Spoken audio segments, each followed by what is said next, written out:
we are back. We just had a massive catastrophic failure for a second there. Yes, the computer decided to shit the bed. Okay, so we have one more person who's joining us, but she'll need a little bit to get ready, so she'll pop in when it's time. In the meantime, we shall continue with our story. Thank you for your patience. Yes, apologies for the slight delay. Anyways, let's just share a little bit about Mr. Midnight, because we were just talking about that for a short moment. Mr. Midnight is this live action television series on Netflix that is designed to be a weird amalgamation of Singapore, Malaysia, and Indonesia, focusing a lot on the supernatural aspects of Southeast Asia. For example, so far we watched the first few episodes, and it follows a Malay question mark kid who's actually a dukun, or in Malay that is a shaman, with the power to see and control spirits. He is joined by his Chinese girlfriend question mark sister question mark Ling.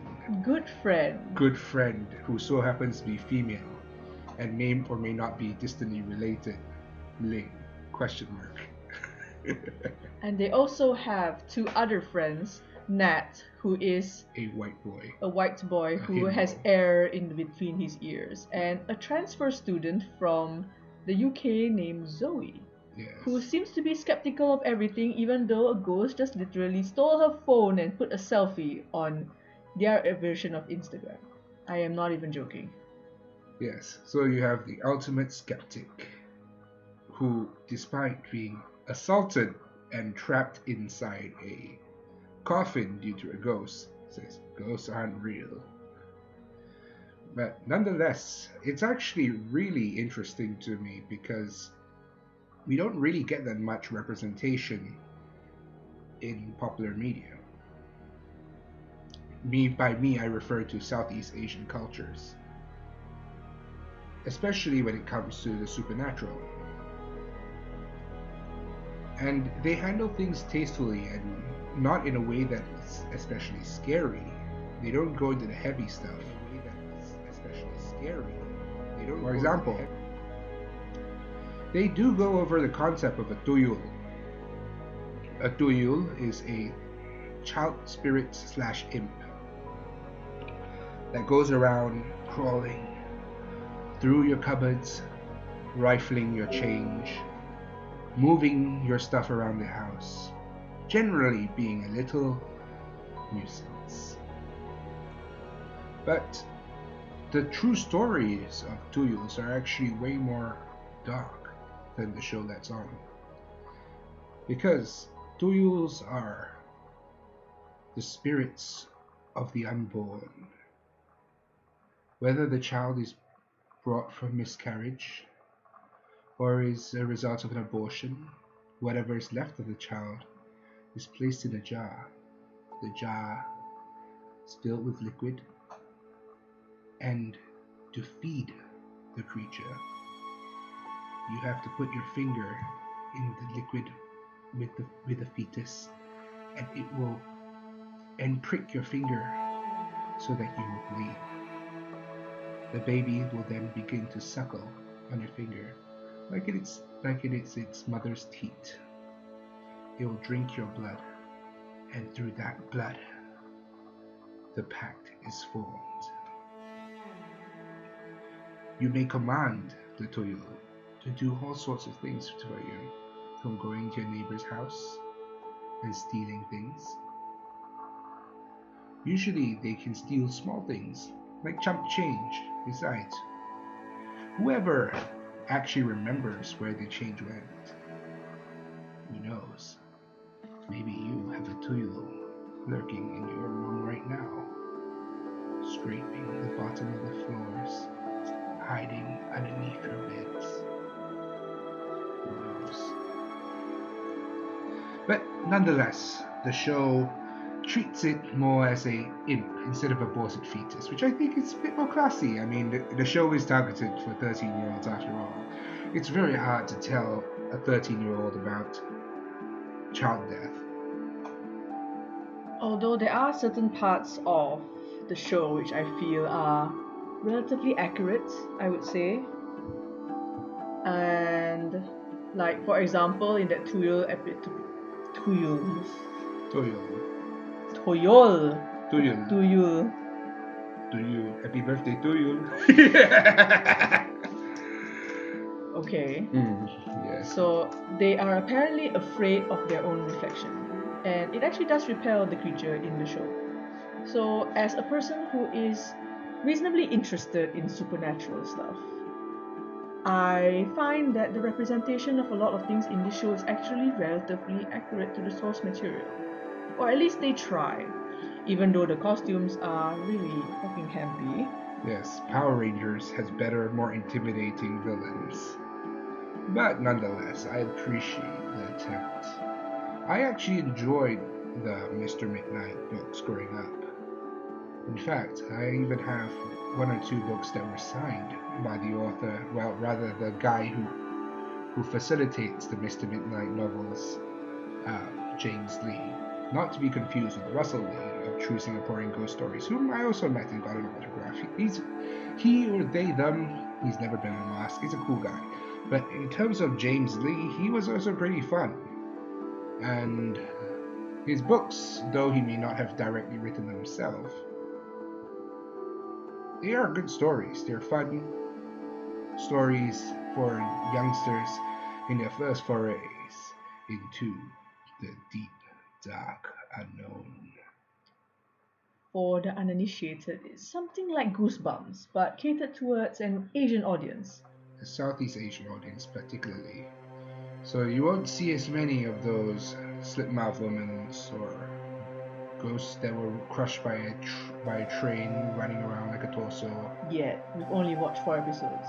Yes, but I mean, so far we've seen mainly the Southeast Asian stuff. And a weird goblin creature. Yes, one of the weird things is one of the ghosts just looked and sounded like a female goblin. Weird things is one of the ghosts just looked. Yes. Half the time, the show tries to be very serious about things, then yes. next moment it's Power Rangers. Yes, also Sylvania has seen that we're back. Yes, hello, we were just talking about our music's too loud again. Time to control the music. I think I'm just going to shut it off because it's being more of a nuisance than anything. Yeah, so as much as if it's as fun as it is for the ambiance, it's fine. It's as fun as it is for. Yeah, that music is a pain in the rear because Twitch has problems with copyright stuff. Try putting it 5%. It's okay. We just shut it off because it just wasn't listening. It just go loud and soft whenever the heck it feels like it. You can just enjoy the sounds of our voices. Yes, let your ear holes be caressed by our wonderful words. Okay. But that's it. Again, one of our friends is going to be joining us soon. Angel was trying to rush home right now so she can get on the stream. But again, I am not sure how long we will be streaming simply because I have an early night. Yes. But yes. You want to continue? Okay, let's continue. Where did we leave off on the man who was trying to fuck his father? I think he was really being fucked by his father. Okay, where was him dashing like an Olympic? Scroll down. Olympic. There we go. There we go. Wait, where? Frick. Yes, he literally bolted like a fucking Olympic runner. I cannot get the fucking image of my head of him jumping between waiters to get away. Everyone was staring at us by this point. It was so embarrassing, and I was mortified. My mom looked like she was frozen in place. I was more confused than ever. I had no idea what was happening. I'd assumed she had asked me that because she didn't want me to be gay, which made no sense. She's very open and liberal. Or date older men, which made a bit more sense, but was still none of her business. But her expression just made my skin crawl. It's like I could feel the horror she must have been experiencing. She just told me to get up and come with her. I was still confused, but something in her body language told me just to do as I was told. I quickly paid for our drinks and appetizers. Thank God the main course hadn't been served yet, because damn, that shit was expensive. My mother excused herself to her friends, and once we were in a car outside, we just sat there in silence for what felt like at least 10 minutes. I didn't really dare to say anything. I was still processing that my boyfriend just fucking ran away from me and my mother. I also tried to text him, but he wasn't responding. Shocker, I know. When my mother spoke, when my mother spoke, she ran a blunt. Okay. When my mother spoke, it sounded like she had been shot. She sounded so worried, I think it might haunt me forever. She asked me who that man was, and I explained to her, and I went on about how much I loved him, because again, I was still thinking of David as my boyfriend, and assumed my mom's reaction was because of his age or gender. I cannot believe that I went on about how much I romantically loved my dad right to my mother's face. It makes me want to puke. Okay, scrolling. Long story short, she told me he was my father and she instantly recognized him. That talk was the most traumatic experience of my life. We both started crying at some point and just wept for a while in the car. I was howling. It was fucking primal. I'm not usually emotional or prone to crying, so it was really shocking to me just how much of pain a person can feel. Most of it is just a blur now, especially compared to how I clearly remember every other moment of the evening up to this.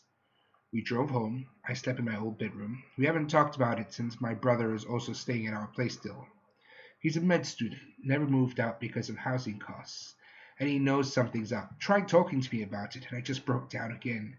How do I ever tell anyone about this? The worst part is, I think despite all of this, I still love David. Just writing that makes me want to throw up. I cannot believe this is reality. Like, how fucked is all of this? Why did this happen to me? I don't even think I could tell my therapist about this. I tried messaging David, but I just didn't know what to say. The last message I sent him literally just says, "Please call me. I love you." Sent right after he ran away. Like, what the fuck? What the actual fucking fuck?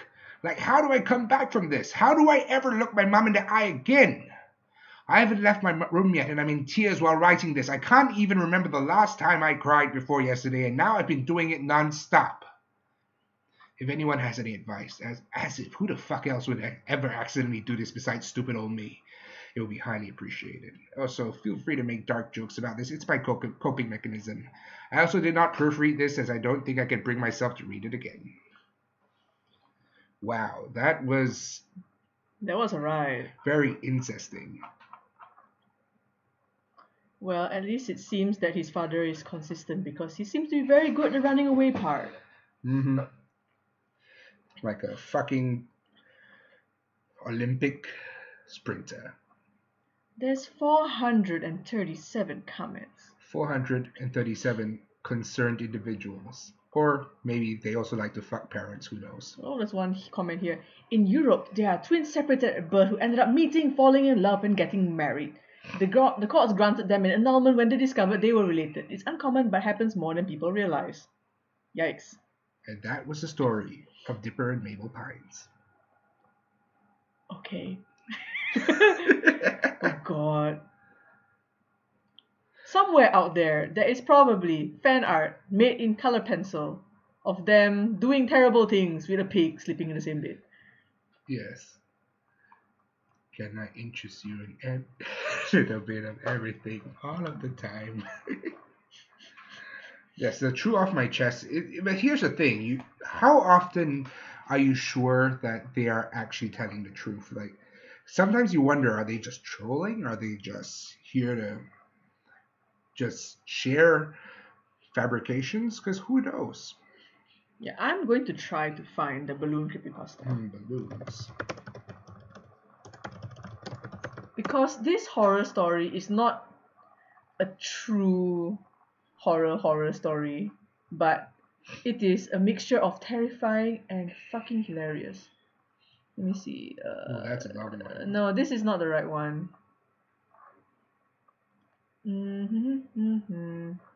But it is from No Sleep. No, that's not it.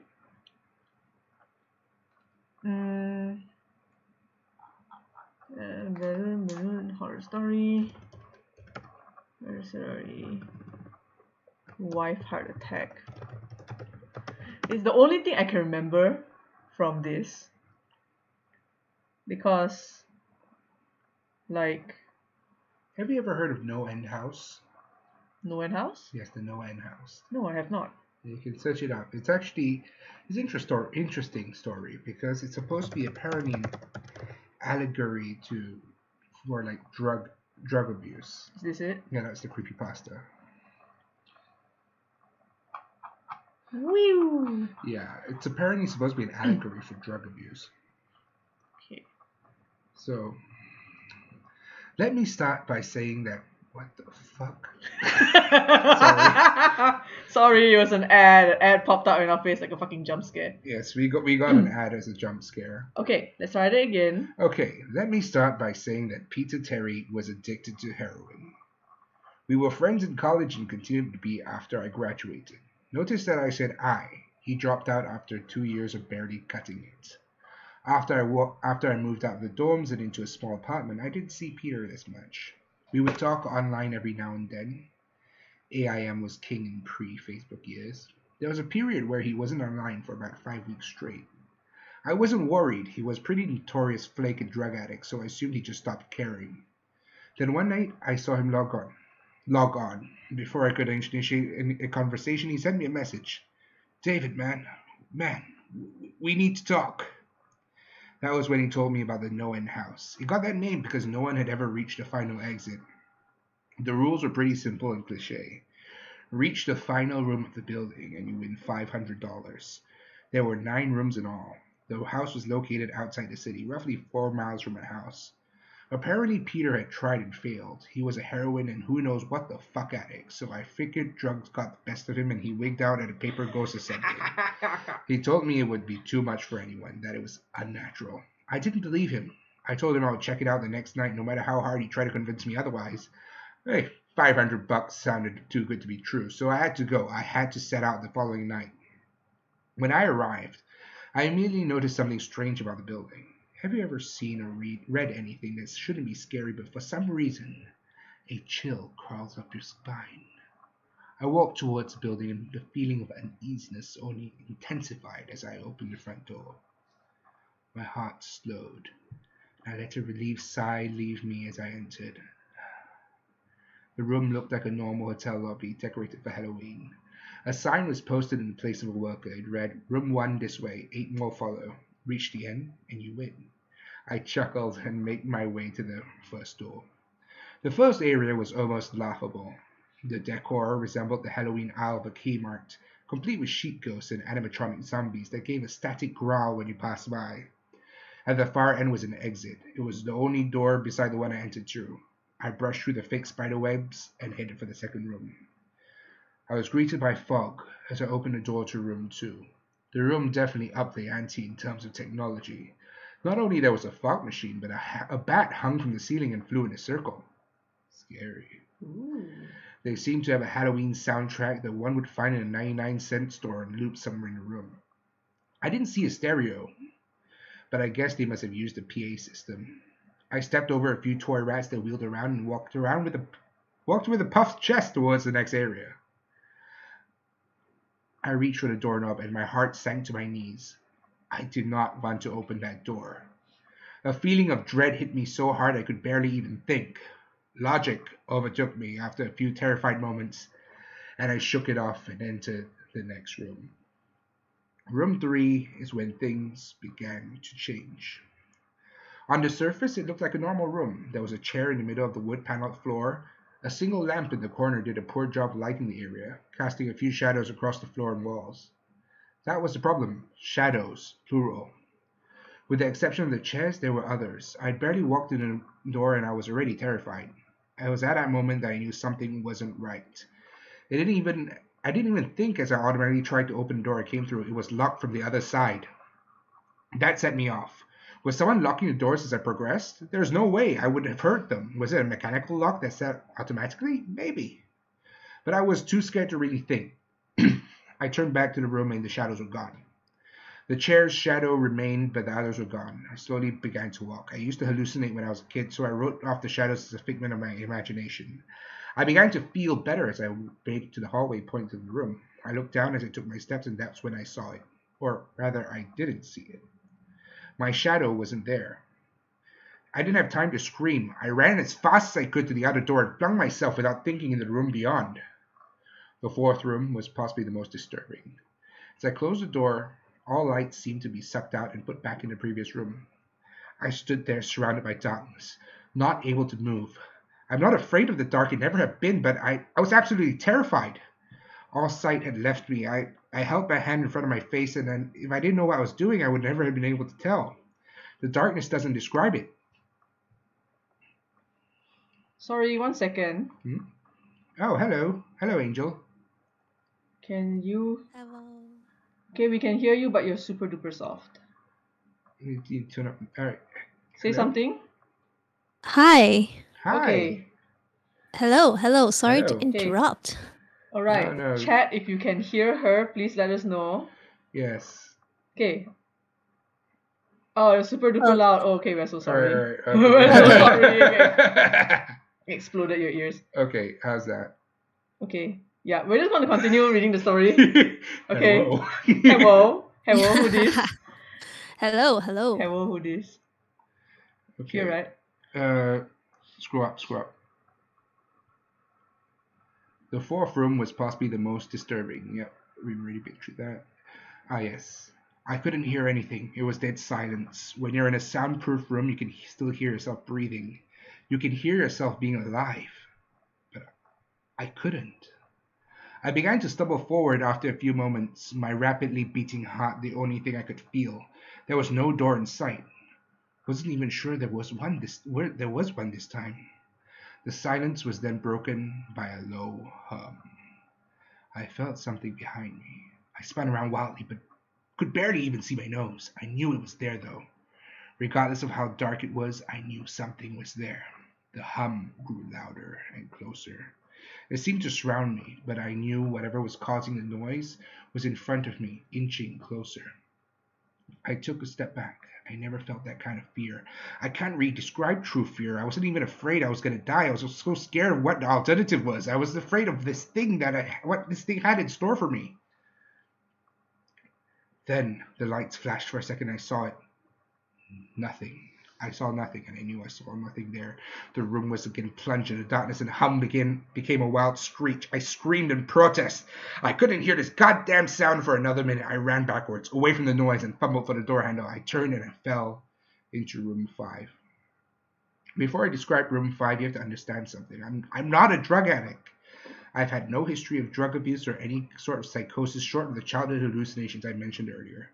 And those were only when I was really tired or just waking up. I'd entered the no-end house with a clear head. After falling in from the previous room, my view of room 5 was from my back, looking up the ceiling. What I saw didn't scare me, it simply surprised me. Trees had grown into the room and towered above my head. The ceilings in this room were taller than the others, which made me think I was in the center of the house. I got up off the floor, dusted myself off, and took a look around. It was definitely the biggest room of them all. I couldn't even see the door from where it was. Various brush and trees must have blocked my line of sight with the exit. Up to this point, I figured the rooms were going to get scarier, but this was a paradise compared to the last room. I also assumed whatever was in room 4 stayed back there. I was incredibly wrong. As I made my way deeper into the room, I began to hear what one would hear if they were in a forest. Chirping bugs, the occasional flap of birds, seemed to be my only company in this room. That was the thing that bothered me the most. I heard the bugs and the other animals, but I didn't see any of them. I was beginning to wonder how big this house was. From the outside, when I first walked up to it, it looked like a regular house. It was definitely on the bigger side, but this was almost a full forest here. The canopy covered my view of the ceiling, but I assumed it was still there, however high it was. I couldn't see any walls either. The only way I knew I was still inside was the floor matched the other rooms. The standard dark wood paneling. I began to crawl. I had no idea where I was going. It scrolled down a bit too far. I kept walking, hoping the next tree I passed would reveal the door. After a few moments of walking, I felt a mosquito fly onto my arm. I shook it off and kept going. A second later, I felt about 10 more land on my skin in different places. I felt them crawl up and down my arms and legs, and a few made their way across my face. I flailed wildly to get them off, but No, get them all off, not get them off. I flailed wildly to get them all off, but they just kept crawling. I looked down and let out a muffled scream, more of a whimper, to be honest. I didn't see a single bug. Not one bug was on me, but I could feel them crawl. I heard them fly by my face and sting my skin, but I couldn't see a single one. I dropped to the ground and began to roll wildly. I was desperate. I hated bugs, especially ones I couldn't see or touch, but these bugs could touch me, and they were everywhere. I began to crawl. I had no idea where I was going. The entrance was nowhere in sight, and I still haven't seen the exit. So I just crawled, my skin wriggling with the presence of those phantom bugs. After what seemed like hours, I found a door. I grabbed the nearest tree and propped myself up, mindlessly slapping my arms and legs to no avail. I tried to run, but I couldn't. My body was exhausted from crawling and dealing with whatever there was on me. I took a few shaky steps to the door, grabbing each tree on the way for support. It was only a few feet away when I heard it. The low hum from before. It was coming from the next room, and it was deeper.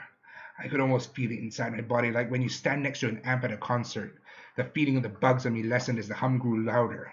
As I placed my hand on the doorknob, the bugs were completely gone, but I couldn't bring myself to turn the knob. I knew that if I let go, the bugs would return, and there was no way I would make it back to room 4. I just stood there, my head pressed against the door marked 6, and my hand shakily grasping the knob. The hum was so loud I couldn't even hear myself or pretend to think. There was nothing I could do but move on. Room 6 was next, and room 6 was hell.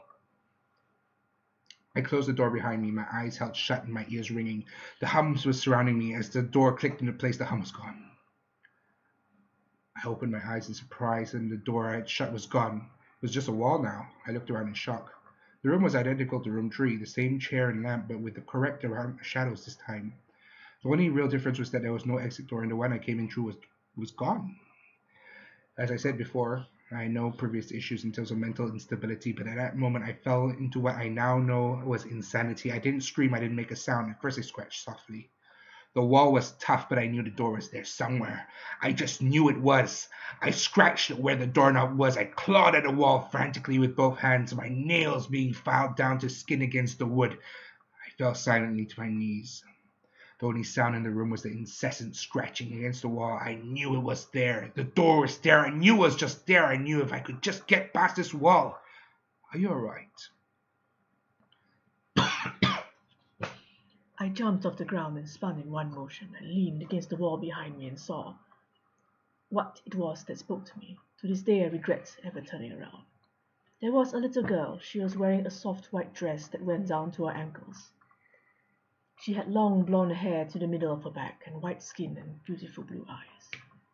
She was the most frightening thing I had ever seen, and I know that nothing in my life will ever be as unnerving as what I saw in her. While looking at her, I saw something else. Where she stood, I saw what looked like a man's body, only larger than normal and covered in hair. He was naked from head to toe, but his head was not human and his toes were hooves. It wasn't the devil, but at that moment it might as well be. The form had the head of a ram and the snout of a wolf. It was horrifying and was synonymous with the little girl in front of me. They were the same form. I can't really describe it, but I saw them at the same time. They shared the same spots in that room, but it was like looking at 2 separate dimensions. When I saw the girl, I saw the form, and when I saw the form, I saw the girl. I couldn't speak. I could barely even see. My mind was revolting against what it was attempting to process. Been scared before in my life. I had never been more scared than I had been trapped in the 4th room, but that was just before room 6. I just stood there staring at whatever it is that spoke to me. There was no exit. I was trapped here with it, and then it spoke again. David, you should have listened. When it spoke, I heard the words of the little girl, but the other form spoke through my mind in a voice I couldn't attempt to describe.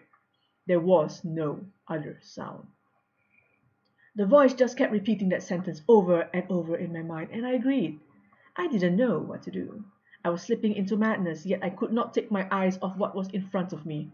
I dropped to the floor. I thought I had passed out, but the room wouldn't let me. I just wanted it to end. I was on my side, my eyes wide open, and the form staring down at me. Scurrying across the floor in front of me was one of the battery-powered rats from the 2nd room. The house was toying with me. But for some reason, seeing that rat pulled my mind back from whatever depths it was headed, and I looked around the room.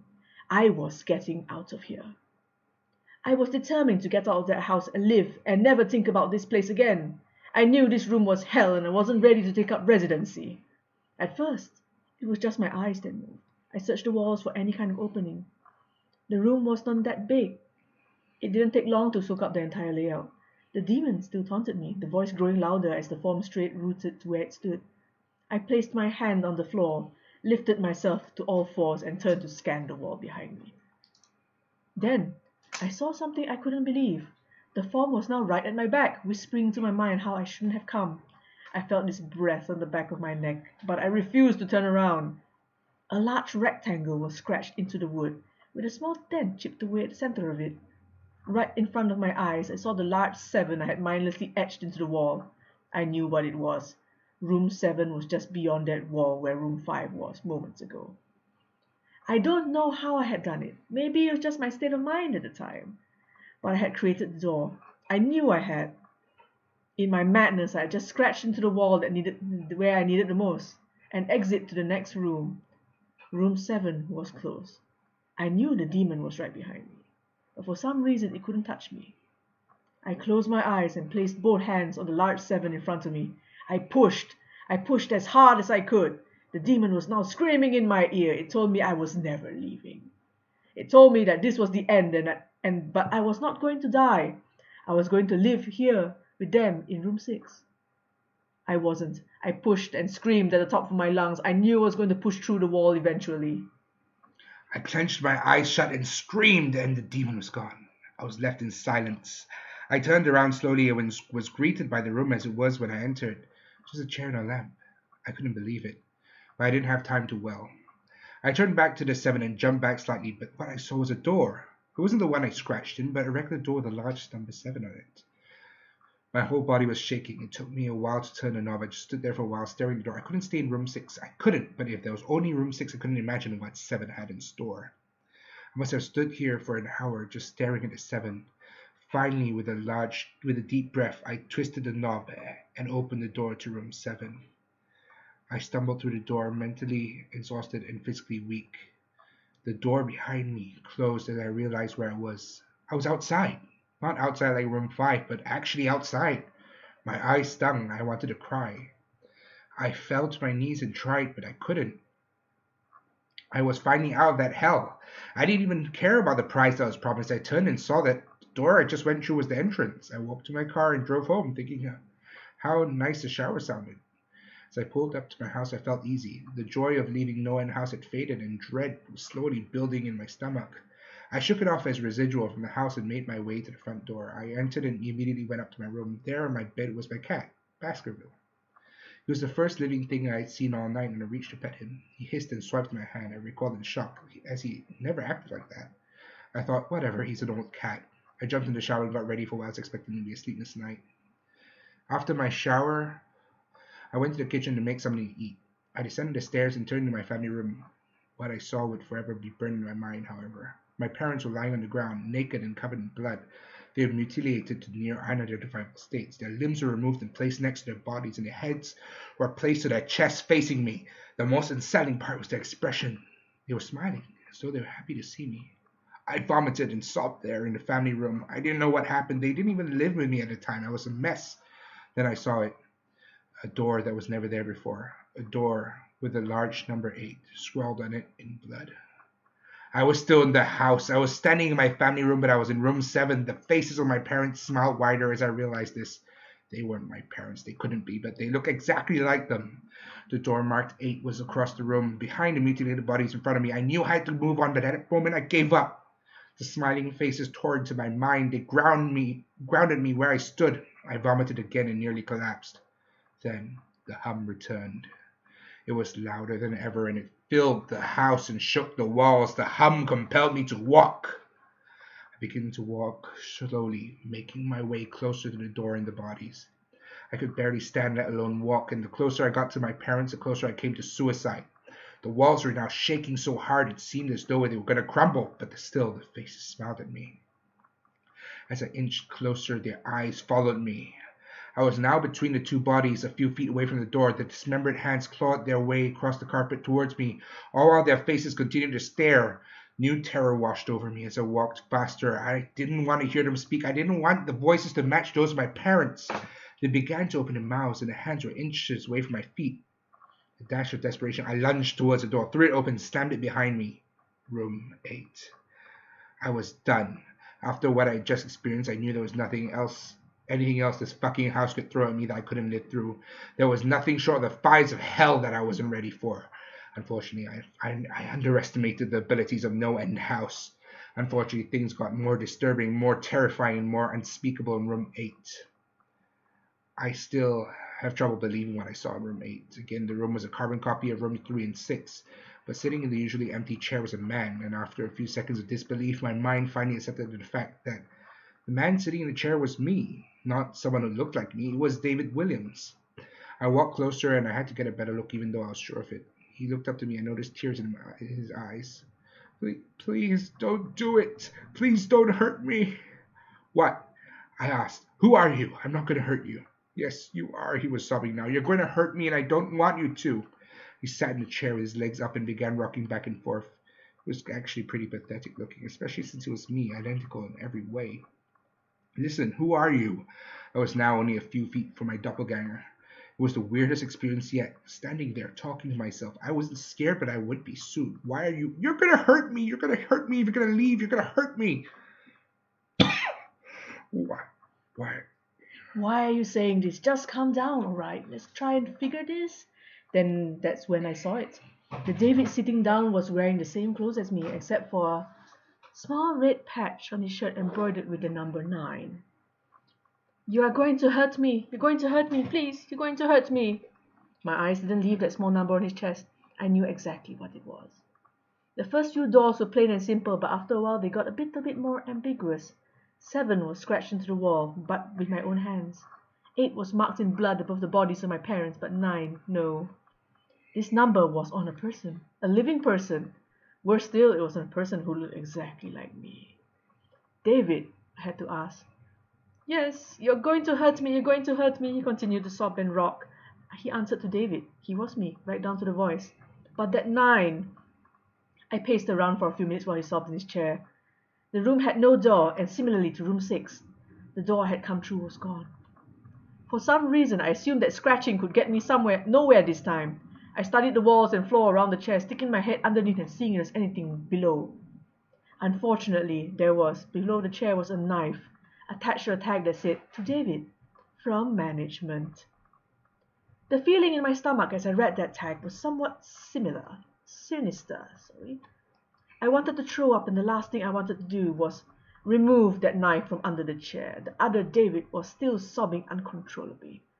My mind was spinning into an attic of unanswerable questions. Who put this here, and how did they get my name?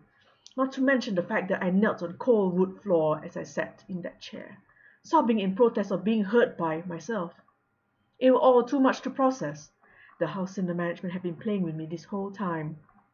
My thoughts, for some reason, turned to Peter and whether or not he got this far. If he did, if he met a Peter Terry sobbing in his very chair, rocking back and forth. I shook those thoughts out of my head. They didn't matter. I took the knife from under the chair and immediately the other David went quiet. David, he said in my voice, what do you think you're going to do? I lifted myself from the ground and clenched the knife in my hand. I am going to get out of here. David was still sitting in the chair, although he was very calm now. He looked up at me with a slight grin.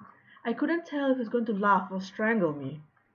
Slowly he got up from the chair and stood, facing me. It was uncanny. His height and even the way he stood matched mine. I felt the rubber hilt of the knife in my hand and gripped it tighter. I don't know what I was planning to do on it, but I had a feeling I was going to need it. Now, his voice was slightly deeper than my own, I am going to hurt you. I am going to hurt you, and I'm going to keep you here. I didn't respond. I just lunged and tackled him to the ground. I had mounted him and looked down, knife poised and ready. He looked up at me, terrified. It was like I was looking in a mirror. Then the hum returned, low and distant, though I still felt it deep in my body. David looked up at me as I looked down at myself. The hum was getting louder, and I felt something inside me snap. With one motion, I slammed the knife into the patch of his chest and ripped down Blackness fell on the room and I was falling. The darkness around me was like nothing I had experienced up to that point. Room 4 was dark, but it didn't come close to what was completely engulfing me. I wasn't even sure if I was falling after a while. I felt weightless, covered in dark. Then a deep sadness came over me. I felt lost, depressed, and suicidal. The sight of my parents entered my mind. I knew it wasn't real, but I had seen it, and my mind has trouble differentiating between what's real and what isn't. The sadness only deepened. I was in room 9 for what seemed like days, the final room. That's exactly what it was, the end. No end house at the end, and I had reached it. At that moment, I gave up. I knew I would be in that in-between state forever, accompanied by nothing but darkness. Not even the hum was there to keep me sane. I had lost all senses. I couldn't feel myself. I couldn't hear anything. Sight was completely useless here. I searched for a taste in my mouth and found nothing. I felt disembodied and completely lost. I knew where I was. This was hell. Room 9 was hell. Then it happened. A light. One of those stereotypical lights at the end of the tunnel. I felt ground come up from below me and I was standing. After a moment or two of gathering my thoughts and senses, I slowly walked toward that light. As I approached the light, it took form. It was a vertical slit down the side of an unmarked door. I slowly walked through the door and found myself back where I started, the lobby of No End House. It was exactly how I left it, still empty, still decorated with childish Halloween decorations. After everything that happened that night, I was still wary of where I was. After a few moments of normalcy, I looked around the place, trying to find anything different. On my desk was a plain white envelope with my name handwritten on it. Immensely curious, yet still cautious, I mustered up the courage to open that envelope. Inside was a letter again, handwritten. David Williams, congratulations, you have made it to the end of No End House. Please accept this prize as a token of great achievement. Yours forever, Management. With the letter was $500 bills. I couldn't stop laughing. I laughed for what seemed like hours. I laughed as I walked out to my car, and I laughed as I drove home. I laughed as I pulled into my driveway. I laughed as I opened my front door into my house. And I laughed as I saw the small 10 etched into the wood. And that is the end of our story. Credits to Brian Russell for writing an intensely long story. Yes, very long, but this story is an allegory for drug abuse. Yes, so I guess there really is no end to the No End House. And Angel, thanks for your patience. The story ended up being a lot longer than we expected. Are you there? I'm still here. I just have like goosebumps and I just to leave the story, but I Yeah, shall stay. the story is actually over, but I will take this story and I will post it in the chat. So if you would like to read it yourself, because half of the story got cut off earlier because our stream decided to die, but yeah, you can check it out there. So how has your Halloween night been, Angel? I didn't spend anything for Halloween. Oh, But you were Pennywise for a bit, right? Yeah, so Halloween has the very unfortunate time to land on the scariest day of it all, a Monday. Mm-hmm. And obviously, I didn't do anything. So on Saturday, I had a Halloween Lolita photo shoot / tea party kind of thing. And then that same night, I had a cosplay gig in a club. So it was a lot of. Yeah, I attended that. Yes, it was way tiring than I thought. And then after that, I decided to do a YOLO photo shoot because one of them was having a photo shoot, and I was like, yeah, I would like to go to a photo shoot too, and I agreed. And I wait. was So in Pavilion. you went for a photo shoot, and then you went and you did a costume job, and then after that you went for another photo shoot. Is Yeah. that right? So yeah, Wow. I ended the night around like 4 Oh a.m. my god, Yes. that is truly. Whew. Then the next day, right? I had a D&D Halloween one shot online, obviously. And since like all the audience are like in UK and like Germany, it started at 2 a.m. and it's supposed to start at 1 a.m. But they have something called daylight saving time. So The dreaded daylight yeah, saving time. so instead of 7 hour difference, it become 8 hour difference. So it Oh, started at jeez. 2, and then it ended at like 5 a.m. Wow. Yes, and then I woke up today feeling a bit distressed. I woke up too. Time is nothing but a construct. It doesn't matter. Time is a social construct. Yes, Time is time a is a social social construct. So yes, and then today is Halloween. I was too lazy to do anything. So I hopped onto your stream so I can say I did something. Yes. Yeah. Welcome to adulting. Welcome to the Thank you, stream. thank you, thank you. What is time, baby? Don't hurt me. Don't hurt me no more. Have you ever read the Mr. Midnight books growing up? Yes. Do you know there's a Netflix series now? Yes. We watched the first few episodes and it's quite fun. Do It's you like guys read? Goosebumps, but super Um, duper campy. Yeah, I you're always saying? find Mr. Midnight's book a bit funny Yeah, it's more because they're not comedy. really.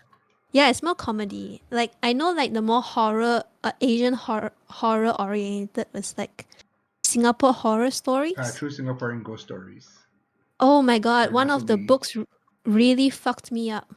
Oh. Oh, Yeah, so it was like real life stories, right? People yeah. sent it in. Mm-hmm. Mm-hmm. So one of the story was based in Bali.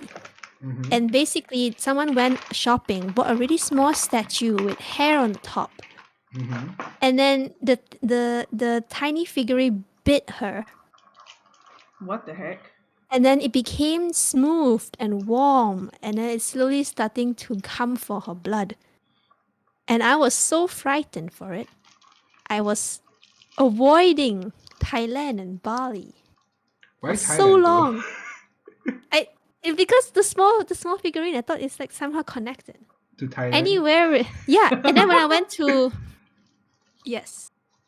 Korea, then they also have this tiny statue thingy. Boy, I was gone. I was staying the heck out of all of it. It still fucked me up. It was so many years ago somewhere. I actually had a supernatural experience one of the last times I went to Bali, but it's not terribly scary. It was just a bit strange. I think I've told you this story before, but I do not know if the audience have heard about this. I mean, some of you guys are my friends, so I think I've told you before. So I went to Bali on a media trip because I used to be in media and there was a media launch there, so they sent me there. Because I was one of the very few girls in the contingent, I actually got my own room, so I didn't have to share. Most of the guys had to share rooms with somebody, so there's somebody there. I didn't. Yeah. It's hard to see the screen. Oh, oh hi Josh Lu 134. Good to see you here. First time chat. Okay, so what happened was I went to bed that night. I had put my charger in the wall. It was a bit precarious, but I plugged my charger in the wall. It's one of those charger ports that's very high up. So like if somebody would like knock it over or something, I would have definitely heard it. But the thing is, I plugged it in and went to sleep. But when I woke up the next morning, the charger was on the table. It was put there perfectly nicely, and I had not heard anyone come in, nothing. My phone was in the exact same place where it was supposed to be, but the charger was plugged out from the wall and it was put on the table with the plug part facing upwards. Up to this day, I do not know how the hell that happened, and I definitely know it wasn't me because I did not wake up that night. So after that experience, I had some other small weird things happen to me on and off after I came back from Indonesia. But yeah, I guess that was one of the starts of it, I suppose. Like I said, it's not scary, it's just weird.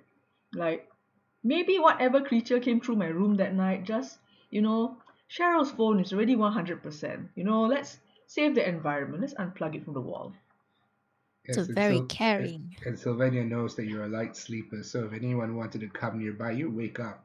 Yeah, like, the second time I went to Indonesia and came back, like, the weird stuff actually intensified for a while. So I am an idiot by Asian standards, and in my old house there is a full-length mirror directly next to my bed. This mirror actually faces my bed. I know That Chinese is so bad. 100% pantang cannot run, but I don't believe it because nothing weird has ever happened. So I came back from Indonesia, I started feeling there was a weird presence around me. And sometimes I would see things come in and out from this mirror. And sometimes I would see the creature as well. Like to the point I got so frustrated with it, I started telling it to leave me alone. But the funny thing is, I felt like I could not sleep with the light off as long as that thing was around. So I would just go to bed with the light on and just try to sleep, because I'm not the kind of person who can sleep with the light on. So what started happening was, when I wake up in the morning when it's time to go to work, I'll find that my light has been turned off. And the thing is, I know I did not do it, because the light in my room is actually very hard to turn off if I'm not fully awake. Because there's two ways to turn off the light. One is if I walk to the other side of the room and I press the button to switch it off.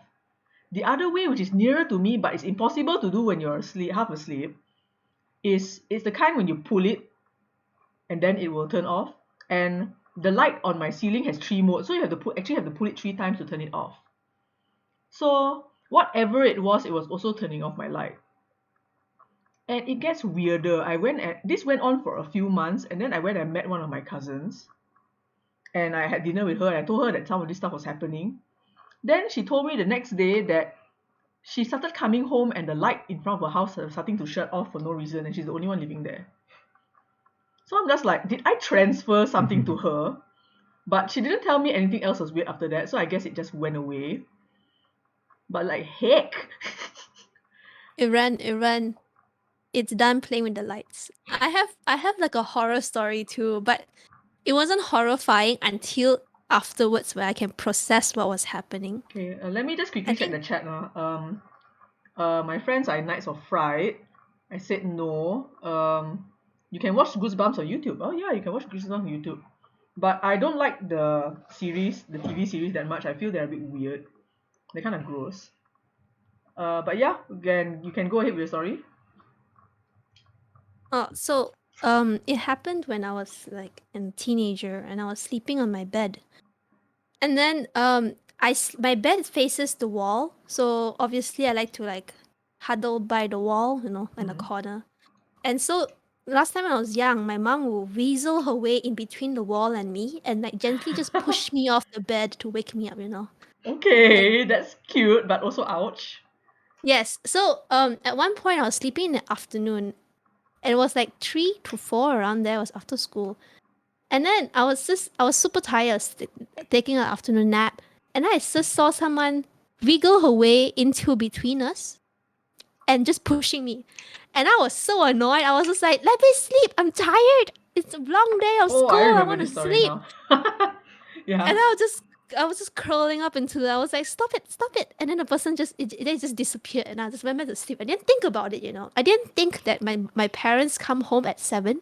I didn't think it was the afternoon. And then after that, I was just sleeping. I was facing upwards. Then I opened my eyes for some reason, I don't know why. I woke up. I saw a figure above my head, long hair, looking freaking angry at me. And then me being super sleepy, super grumpy for waking up, was like, I want to sleep. and I scolded it, and then it clicked in my mind that it's not supposed to be there. So I hide myself into the blanket, and also because it's Malaysian weather, so it is like freaking hot in the afternoon. I don't turn the aircon. I was sweating my ass off into the blanket, but I refused to get up. And I know that whatever that is trying to wake me up wants me to get up for some reason, but it has achieved the opposite of that. So yes. Went, nope. Yep. That was not even that was the second time something appeared around my bed. The first time was not exactly like a figure, but basically, I was sleeping. This is at night already, and then I had the blanket on, obviously, and then I felt a tugging at the foot of my bed, tugging my blanket. And then me was like, no, it's my blanket. Started tugging back as well. We had a tug of war. And then I was like, what the hell is tugging on my blanket? I woke up. I saw a pair of claws on my blanket and like red eyes just staring at me. And I was just like, you can have the blanket. I'm not gonna fight for you with the blanket. And then next I was just cuddled in a small corner because it was cold. The next day I woke up, I found my blanket very neatly, kind of like, when you fold the fan? Yeah. Yeah, it was like that at the foot of the bed, and I know there's no way gravity could have done that. So I was just like, okay. So from then on, I have 2 blankets on my bed just because someone is cold and want a blanket. They can have the blanket. I don't want the blanket. Take it. So give me So, yeah. blankie. Smart. So yeah, I just been fighting, and I realized it was scary only later on. Your logic brain is very strong compared to your emotional brain because apparently it seems to kick in first. Very weird, you know. That's one time you cannot disturb me when it's where I'm sleeping. Just don't do it. Anytime else, you know. I play games till don't know what time in the morning. Don't disturb me. Yeah, these days if I see something weird, I just ask them to like, It looks like we have a bot in our chat. ooh, yes, Time to block. time to block. How do we get rid of? How do we remove this guy? How do we unalive him? I think you can click on his name and you can block him. He's like, wanna be famous? Sounds like something a sleazeball would say. Like, Just ignore it lah. hey sugar, wanna be famous? Yeah, because I'm a mod. But he's not logged in right now. I'm not logged in right now. It's like, yeah, No, that's true horror I right don't there. know. The horrors of real life. The horror. Like, I haven't had any like experiences that's too similar to that. Like after like what you experience, but instead I get to see a lot of interesting weird stuff all around all the time. Like sometimes they're on people, sometimes they're just around. I get to see good stuff also once in a while, but I see the oogly boogly stuff more often. Oh, Dan Rez 0696 has have a story to tell. Or is this the Hamsap? Is this the Hamsap sleep paralysis lemon who tried to hump you? You hear a humping the night. Okay, we can click the username. There I already blocked it. I already blocked it Report. on my end. Whee! Time to report. Let's see. Spam, Scammer bot. Spam, bot. Yeah, sounds like a bot. Fuck off, please. No. Okay. Because this is to inform. Spam the chat with ads. Okay. Block. Ding. Okay, it's dead. Bye. Okay, so you want to tell the story of your hantu problem? The hums up ghost. Yeah, this literally hums up ghost. Because our friend here has been having problems about things living in his house for a while now. It's been like that since like he moved in. And this one is like the worst yet, I think. Yes, the only hums up ghost here is me.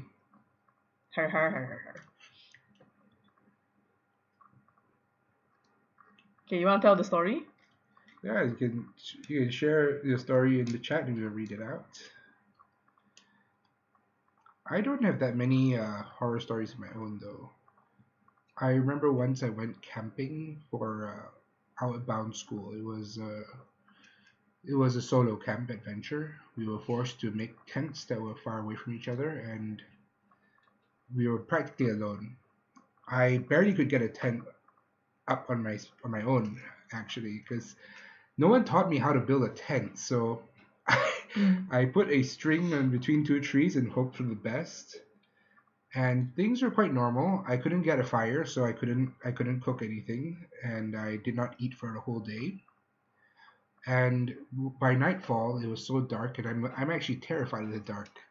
I was lying in my sleeping bag, and then I started hearing singing in the middle of the forest. It was a woman's voice singing, and I was just like, yeah, no. I don't know if that's like my nearby camper or it could be something else, but it still spooked the shit out of me. So I was just like, no, I'm just gonna close my eyes and continue to try to sleep. Wise choice.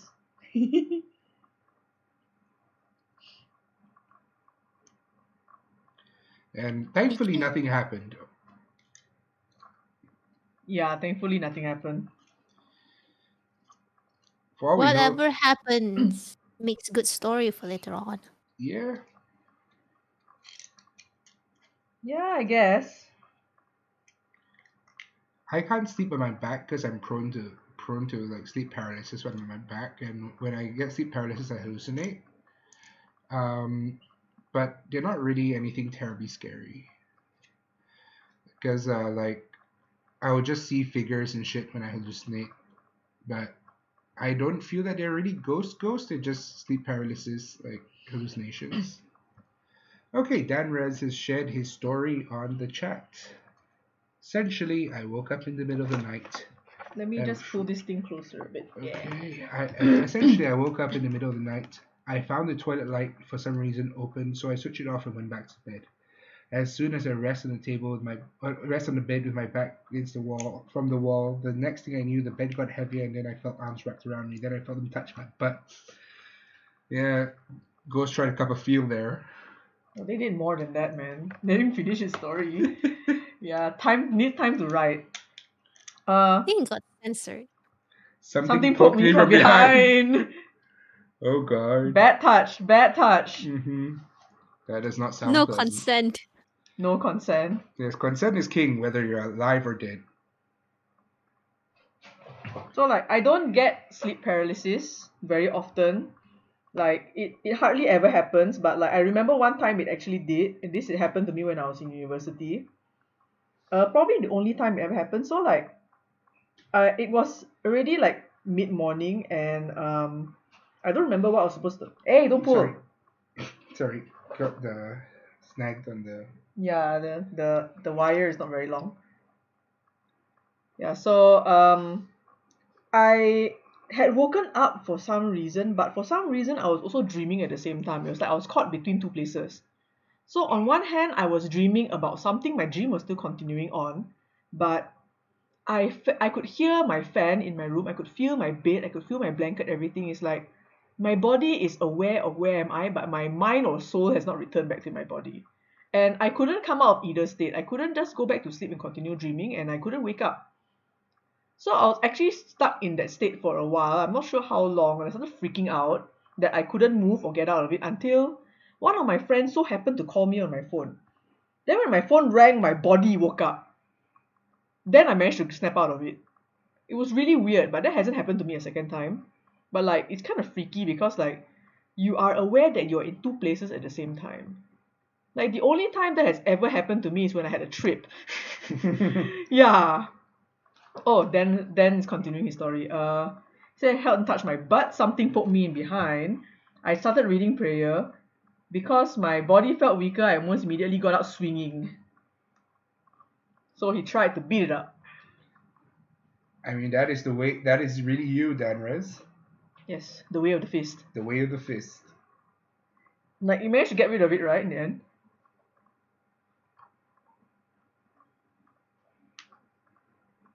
Yeah, maybe it's taking a while to type. I think there's a delay. Yeah, there's a bit of a delay. I know Sylvania has a few stories from when she was in national service. I think she told me before. Basically, national service seems to be like the really, really big place for getting ghost stories and other weird stuff. Like, my younger brother went for national service and had these recurring experiences with jungle praying mantises, where they just seem to like him and they sort of protect him. So much so that when one was sitting on his beret, on his hat, that he was okay with it, even though it was huge. One of the instructors tried to chase it away. It actually attacked his instructor and then disappeared. Like, the mantises don't hurt him, but they're just there. And the funniest thing is when he was a baby, a praying mantis actually got stuck in his eye. A really, really small one. Got stuck in his eye. And then he couldn't let it go because, you know, when something touches your eye, you naturally squint. So it got caught there. And my parents had to help remove it. But I think since then, he's had this thing with praying mantises his whole life. I don't know what else to say about it. Okay, then Rez says that he continued to had to play Al Quran verses every night. Yeah. Praying mantis. What did I tell you before? Want to know the dumbest thing the dudes in my batch did? Grab snacks to start graveyard watching, literally hoping to see a few spookies in the night. Like, yeah, if you have to do this kind of things, usually that means that your normal life is really very boring. You don't get to see all the fun, not so fun stuff running around. Because when you actually can see all this stuff, you're already like, you know what? I'm very done, you know. I'm not. I don't want to see any more of these things, or you just like ignore it. It's like that anime, that Maruko-chan anime. That is literally my life. There, They want what they cannot have. but at the same time, like, don't get me wrong, graveyards are actually like if it's a good graveyard, it can be very nice. When I was in the UK, I went to this really really nice graveyard with my mom at the time. Oh Uh, yes. we had a picnic there. We were just walking around, and everything was so well kept. It was daytime, of course. It was very pretty. I mean, it was like a park, and you get to see all the gravestones, and they're well kept. It's not like our gravestones here is that, unless you're in Qingming, the rest of the time they look very like deserted. I mean, it depends actually. So if you like pay for the atas graveyard, like in Nirvana, Yeah, yeah. Like my you mom's can. ashes at Nirvana It's is very so atas. pretty though. It's like a They have. space station. Yeah, I remember the Oh, space you. station thing. Yours is. Oh, mine is the grave. My grandmother one is in the grave. Ah, So like you go down, there's even like a pond dog with benches, random statues like littered around, a lake where you can take a walk. Sounds pretty. It's very Asian. But if you go to like UK, you get like the gothic. yeah. It's pretty. Yes. I didn't even go to a well kept one. I went to like a pretty like rundown one. I'm just like, wow. Look at I this. really If I only really like happy graveyards. Like I've been to a couple of them. Like you don't feel like there's thingies hanging around per se. Like obviously there are things around lah, but like it's peaceful, you know? Okay, Sylvania has added a few more. They didn't get tortured enough in camp, but yeah, the unit that I was housed in had a couple of restless spookies, including one that committed suicide in her dorm room. Yikes. I have no idea how nice the graveyard was because I never went to look for it. The graveyards were located in the uni grounds itself. Woo! Woo wee! I am glad my university is more chill. Like, as far as I'm aware, that there were not that many deaths in like Monash itself, but there are ghosts there. Like I have had some friends who had complained that in some of the lecture halls, spooky shit happens. The only hantus that were in my university were real people, so. Yes, the because true horrors. yeah, because sometimes like when you're in the lecture halls, the lights are off, and you suddenly hear or see movement. You're not sure is it a ghost or is it two students trying to do something like in the shadows. Oh, suicidal one had possessed one of the girls. The possessed girl attempted to kill her roommates. The whole room dorm had to be evacuated. Holy shit. God, I am so glad I didn't have to go for national service because the stories I hear from national service are fucking horrible. I think that one's her university. Her uni? Hmm. Wait, as in Segi? That university or where?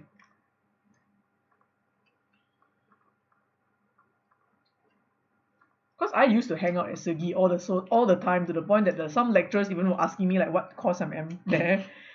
I hung out Oh, there more. not Sergey. No, not Sergey. Oh, not Segi.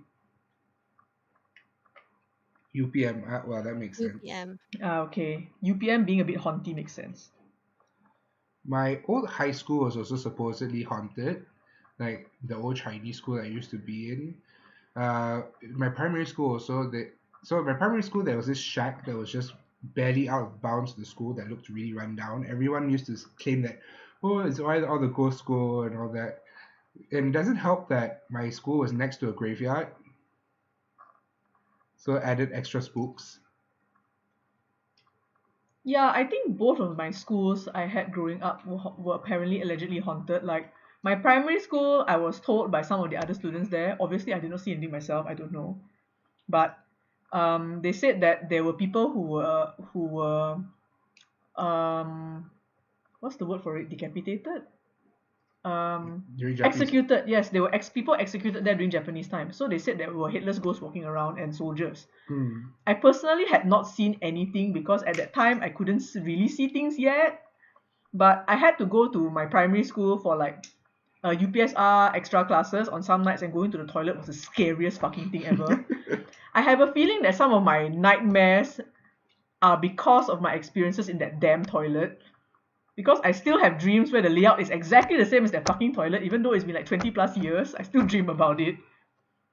And my secondary school, apparently there was a spot behind the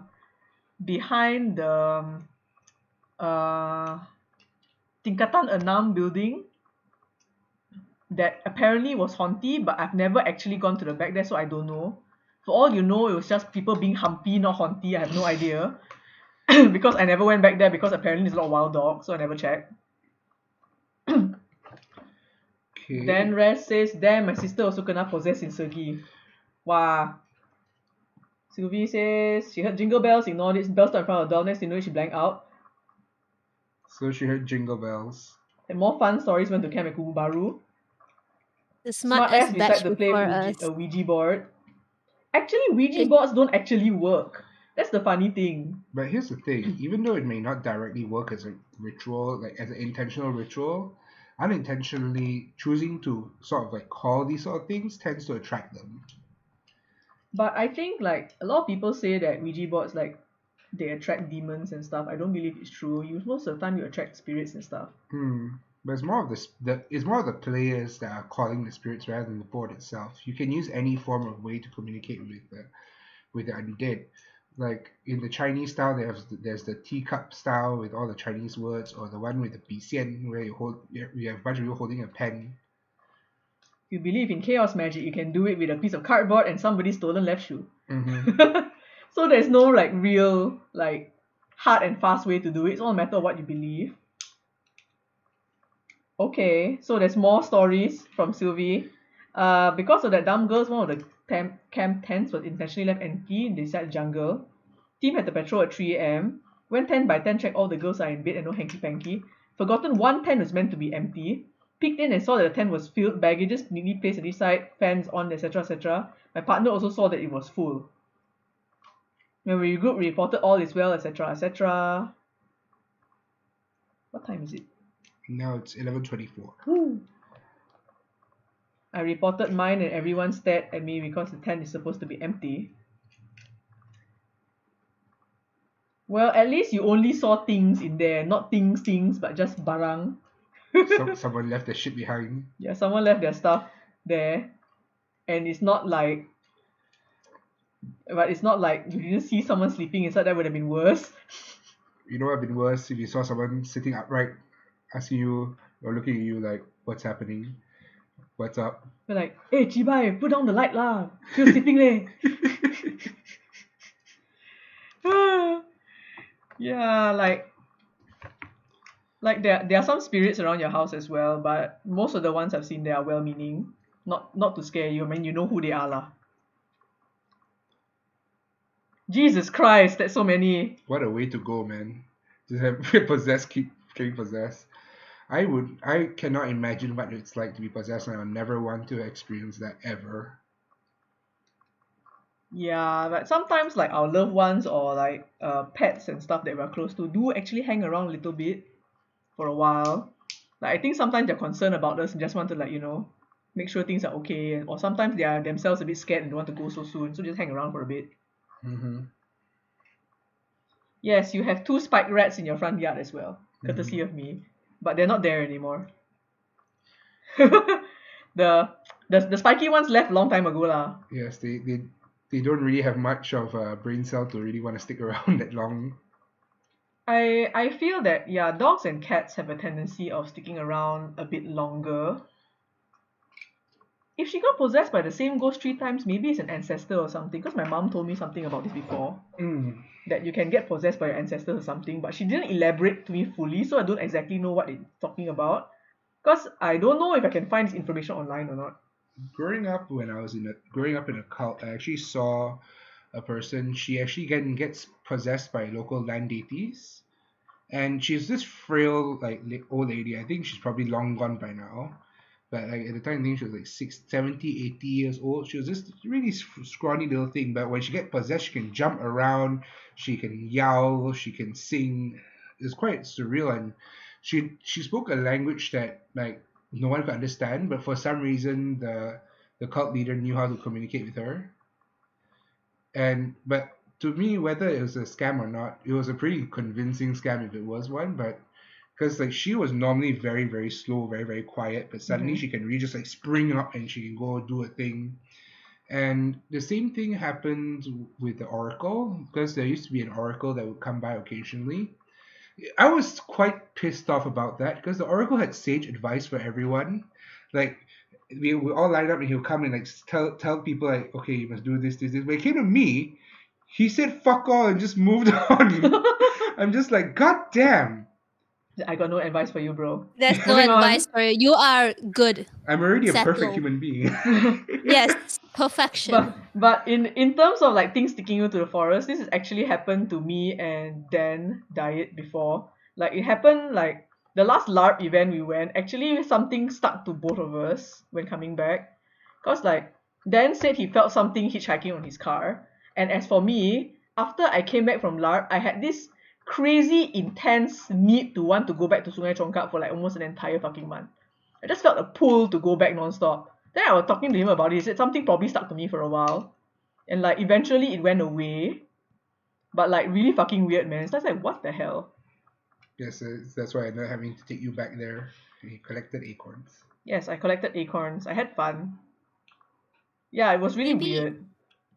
I was thinking maybe it's like it accidentally latched onto you, and then you went off, and then it was like, no wait, I'm supposed to go home. I want to go home. Maybe. It's like, you know those lizards that get stuck in your car when you drive? I mean, they're not all bad. Sometimes they just like they like you for some reason. Like, I mean, we did throw an offering into the forest, like at absolute random. So, like, remember we gave Wesley an apple and he went like, "This for you," and you guys started throwing apples into the forest. Maybe someone should make like a sign or a keychain or something that says "Don't feed the fae." Is this a what's that word? To be Is fair, this a cue? to be fair, to completely fair, the fae is different depending on what country you're in. So the That's rules that true. we have here and the rules we have in like UK or whatever is quite different. Like people say that the fae in UK you have to wear iron, then they cannot touch you or something, or they cannot disturb you so much. Whereas in Malaysia there is no such thing they talk about. Like I made a joke to one of my other friends some time ago. It's like, someone should write like it's like, people say that you want to cleanse the space, you take a sage and just walk around the house, right? Like imagine if it's like a local spirit who's got nothing to do with this sage, just waving this thing. They're like, "Wow, Chibai, what's this smelly thing?" You grab a durian and leave it in front of them.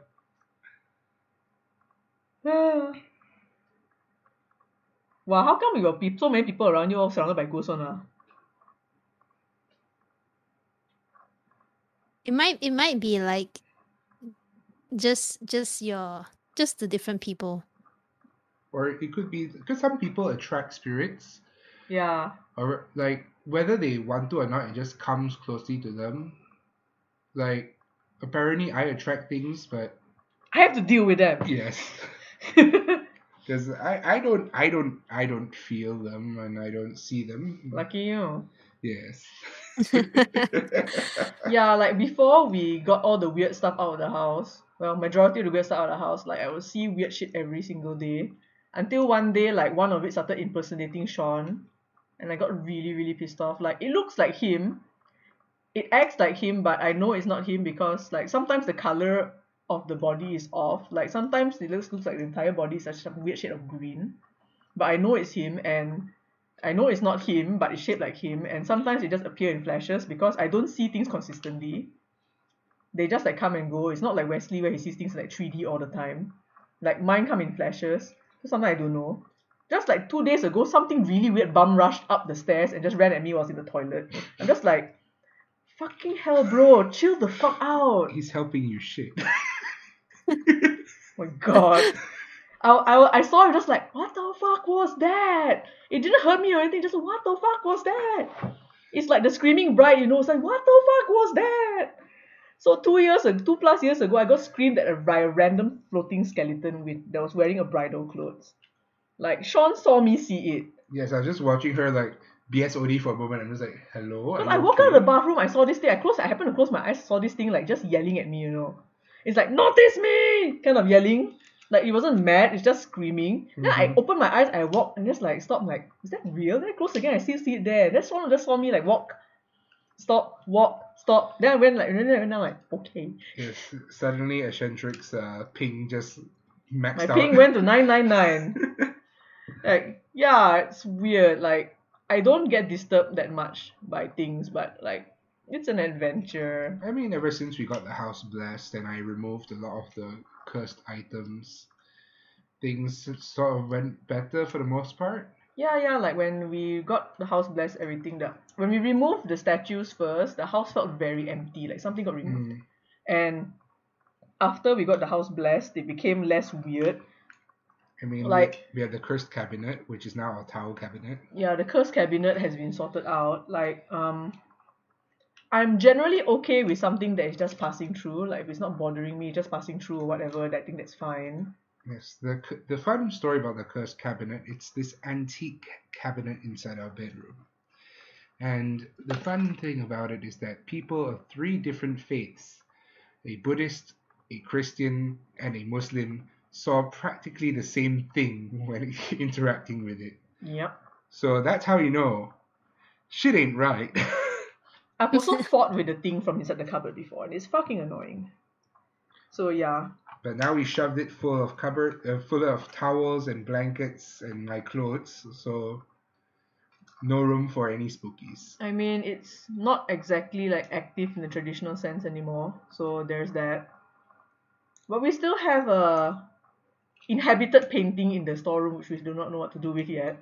Yes. This is also another really weird story about that. So like, we've took out a bunch of wrapped paintings, and yes, our house is actually full of really, really weird shit. For those who do not actually know us, our house actually has a lot of weird stuff that we do not know what to do with. So we found a bunch of wrapped up paintings that are really huge paintings. They're like A2 size, They really, were really big. Buddhist, they're Buddhist, Tibetan Buddhist art, basically. Yeah, so like we took them out. We didn't know what they were because we were in the process of cleaning the house. So we took them out and like bunch of paintings came out, and then there was this one painting which had like Buddhist saints or something in it. It just radiated like energy. It felt like microwave. That's the only thing I can describe it as. And the other one was like this red color painting with I really do not know what was on it. It looked like it looked like a hand drawn something with like pencil. And like apparently when we opened the packaging, it felt like the thing inside felt like it just had a breath of fresh air, like I'm out, that kind of feeling, And like I couldn't really communicate with it per se, but my younger brother apparently was able to understand what it wanted. And like when I tried to like clean it with holy water, it apparently was really, really grossed out by the holy water. And like it seemed to want to be like out, but we put it outside and we ended up forgetting about it, and then it got put back in the storeroom. Yep. So I do not know what to do with it now. So yeah, I mean like we just do not know what to do with these things sometimes. But it's harmless, so Yeah, it just seems to have a personality, but other than that doesn't do anything one. As far as I know lah. Doesn't seem to be malicious, it just seems to be glad that it's out of the wrapping. That's all. Nothing else. Yep. Another supernatural thing that happened to me was actually when the cult leader of the cult that I was in, when he died. It was actually quite funny because I felt super sick. I was completely bedridden for one whole day, and after that day ended, I was back to normal. And then after that day was when I found out that the guy died. And apparently I was not the only one. Quite a few other people fell randomly ill for that one day. So it makes me wonder, like, what did he put on us? Because there have been cases of people who leave the organization, people who left the cult. A lot of them end up dying of sickness, my mom included. A lot of people developed cancers, developed like strokes, and some just dropped dead. But yeah, so it was quite interesting that once he died, I felt really, really ill. Yeah, I remember. You got super duper sick for like no damn reason. Yep, and I'm a person who very rarely gets sick. I'm prone to stomach diseases, but beyond that, I'm not very prone to viruses. COVID being the exception, but I still dodged it for a few years. Uh-huh. Then we both crashed and burned. Yes, then we both got it. Still don't know where we got it from, man. It just came. Yeah, I mean, we got it with Joshua, and also it's like thing is, it's probably it was in the same cluster. The package deal. Yes. Psychic backlash. Yeah, that's a good point, Danrez. It could have been a psychic backlash, maybe like something like a whiplash from the severing of strands or whatever. Because there could have been a connection between all of us, all the followers, or maybe he put something on us. Considering that the things he gave us ended up being portals to another place, so it could have been something like that. Mm-hmm. So, or it could just be all the portals just malfunctioning because of him dying and unable to maintain them. Well, I mean, apparently some of the portals stayed open, like for a while.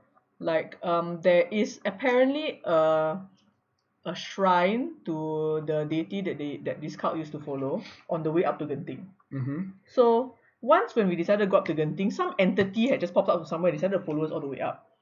I decided not to say anything about it until when we passed by that statue, it seemed to get sucked in by that statue and disappeared. Yeah, like just gone, just like that. It looked like it looked like a really really small prosperity god, but the proportions were all wrong. It even had like the hat with the jingly bells on the side. That's the only thing I can describe it as. But that was one of the days when we went up to Genting and actually won something. Yeah. So maybe what if Genting actually hires these sort of spirits to leech luck from people? I don't know, but like I've also seen things in Genting. Like once in a while when I go to the casino, I see this tiny little spirit thing follow me around. Like it's just The like dragon? yeah, that like it looks sometimes looks like a really really tiny like dragon. It's super cute. It flies on like a little tiny little cloud. It sometimes follows me around. I think it's just watching me. They're making sure you're not using magic to cheat, are you? Hey! But to be fair, that day when we found that magic genie machine, it was so fun. Yes. So we found this machine where the game that you play is you rub the genie's lamp, but the way it works is that it's more like you're jerking off the genie. So like when you rub the lamp, it just goes and once we rubbed it really hard, and we actually broke the machine. Yeah. So it just went no non-stop. Yes. And you can tell it's like some sort of it broke because like even when we weren't spinning or like pressing anything, it just kept moaning. Yeah, I think that's the game. Yeah. And is this the one? Yeah, that's the game. Oh my god, they have a video of it on YouTube. Play it. Yeah. I'm trying to figure it out. Like I want to That people doesn't to show that's the machine though. yeah, this is the machine, but oh yeah, okay. It Yeah, shows yeah. the mechanic. Okay, let me get this up. You guys we have to do have the share screen. you guys have to see this. Yeah. Give me a second. Let me turn off the media source. Wing. Let's go to window capture. Chrome. Do. Is this it? No, that's different Chrome. I think it's on desktop too, so you might have to drag it over. Ah, okay. Yeah, so like this I thing realized it's a function with my mic. Oh, sorry. is a what? Go on. Oh no, I just realized I have a function with my mic that I didn't notice till now. Ah, okay. Let's try this Alright, one. check Chrome. Aladdin. Wrong one, I think. Huh? No. No. Click window capture 2. Click window, scroll up, Aladdin and lamp. Ah, okay, there we go. And I'll just crank the audio up a little bit. yeah, make it visible. Ding. Oh, I have to adjust it. Yeah, OBS does this. I hate it, but I can't do anything about it. Yes, Aladdin and the lamp. And it's actually quite a fair game. Like, It's fucking fun, but my hand was so sore after that. But then again, that's probably what she said. I mean, we probably made the genie quite sore. Yes. Even how we broke it. Yeah, it was just moaning like non-stop because like it went stupid. Okay, that's can you Aladdin and the Lamp. No. Yeah, they can see it. What? from the screen? Yeah, so there's this lamp and you have to rub it. And the analog slot, so it's not a digital slot.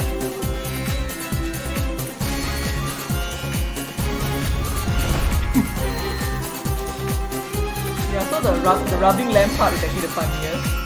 Simply because you can actually like extend your game by so much you get to rub the lamp. He just makes the weirdest noises. The prices are Respin. quite low.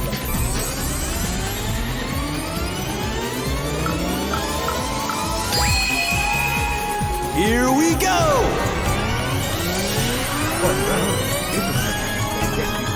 Rub the lamp. This is why you rub the lamp.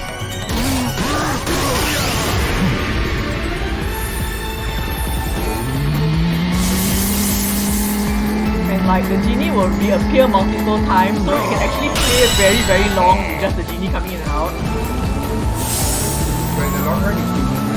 Yeah, of course. That's what it's designed for. But at least it's a fun way to. And it's like whenever we see the camel start running, we get excited. We're like, oh, we're gonna get extra games.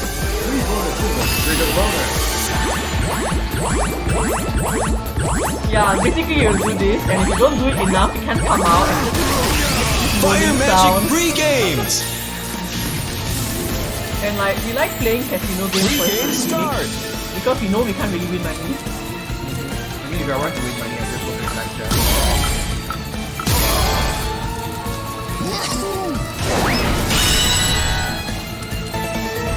Yes, that's so terrible. Rub the lamp free games! Rub the lamp. You rub the lamp just...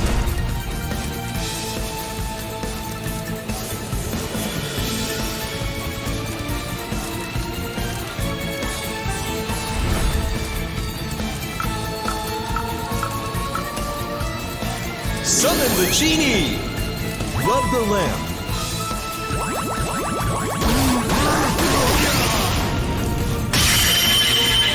4 extra free games! Yeah, so when we discovered this the last time we went to Genting, we had the most fun ever. Just rubbing this guy off, literally. Yes. Yeah. Like, I would play that game again. But even though it doesn't win money. Yeah. I mean, gambling is always very dangerous. It's actually why Genting is supposedly one of Malaysia's most haunted spots. There are lots of tales of suicides at Genting, and if you look closely in Genting, you also see candy all over the floor. The reason why this is the case is because there are little child ghosts on the floor, just crawling and helping inch people's luck in their favor. So they offer candy as bribes to the little ghosts. Whether that's actually the case or if it's actually effective, I'm not sure. Yeah, I have seen like really small spirits running around before, besides the little dragon thing that follows me around, but I just do not know what they are. Because they don't usually stop to look at me, they look very busy, just running around non-stop. They're probably just like, I have to work for this candy. Yeah. But for some reason, whenever I go to Genting, when I look at Cheryl play, she loses. When I look at anyone else, I'm just walking through. Jackpot, jackpot, jackpot. All very, like, I just grant blessings of wealth. Yeah, it's like when I'm playing something It's a he's watching Cheryl. me, I start losing, but the instant he turns away and goes somewhere else, I start hitting, I cannot understand it. The only time it did not work that way was when we were playing the genie game. Yes. But then again, the genie game, we were both losing money. Yeah, but we were just playing it because it was like lul funny. Yes. As I mentioned, if I wanted to earn money, I should just play blackjack. But blackjack requires me to have a decent enough pot that I don't feel like scared. I've won money on roulette before because I can actually hear the numbers sometimes. Like there was once I was playing roulette for first time. I heard the number very specifically, black 28. But me being stupid chicken, never bet money before, don't know what to do, decided to play it very safe and put it somewhere else. Ma tahu kena actually black 28. I could have won so much money if I just fucking listened. But it has never been accurate ever again. So like whatever whispered in my ear probably went, okay, fuck you, you don't listen to me, I'm just gonna go away. Just like, You had one chance. I had one chance, I blew it. There was that one time when I took Angel to the casino and I made her lose a lot of money on roulette. I remember that. Do you still remember that? That was so much money. Oh, that was so much money. They even card me before I went in. They carded you. And then They carded you. they carded me. They carded Oh my me if I God. went in. I went in. Then I went straight to the roulette first, I guess. Yeah, we went to Lost roulette. money. Gave up, you know. Then follow Sean to the We went not blackjack. charity, the blackjack. There was a bunch of Asian ladies helping him. Yes, and they helped win Won him so some money, much so he fucked money. off. There's actually Yes, some new and games. then after that, Yeah, what happened? then I went to roulette. I spent the last money that I have, and then I was like, "Yep, this is it. This is all the money I'm putting into this. Goodbye, At never least- again." At least you learn your lesson straight away. Not like us. We've lost quite a bit for the past few trips. I mean, there are trips where we make back enough, and there are trips where we get totally roasted. Mm-hmm. And then there are trips when like something random, really fucking random happens. Like there was once I got a mini jackpot on a super unpopular machine, which means that I won like a quarter of the whole winnings. But because nobody was playing that machine, that quarter of the winnings was only 21 ringgit. But I still got Oh, like that's a so mini sad. jackpot. And there was that one time when I was so dejected, I was just like, damn, I already lost so much money. Then while I was lining up the ATM, then I wanted to take some money out so I can like buy food and stuff. Uh-huh. So we saw this machine, this gold machine, Mm-hmm. and for some reason I just felt, this one got chance. So Cheryl donated 10 ringgit for me, and then we won like 200 plus ringgit. 200? Is it 200? 400? No leh, it was somewhere around 6. 600? We hit the mini jackpot. Yeah, You just did like, it was our last roll. Yes. I was like, I sponsor you 10 ringgit. Yes, and somehow that led to an overwhelming victory. Which we never got ever again. Yes, which we never got ever again, unfortunately. But yeah. Anyway, I if feel like just gambling you would is like to bad. continue to chat, you can go ahead. But I need to be heading off because I got an early day I tomorrow. also have work tomorrow, I- and I have a I- long day, unfortunately, because I have to do some roadshow setup. Okay. How I about just you? download League of Legends, so I'm gonna go play now. Oh, Okay, nice. Enjoy your league. Just don't feed. Okay. I will thanks. try my best, you know. Good luck. Good luck. Don't feed the Thank lanes. you, thank you.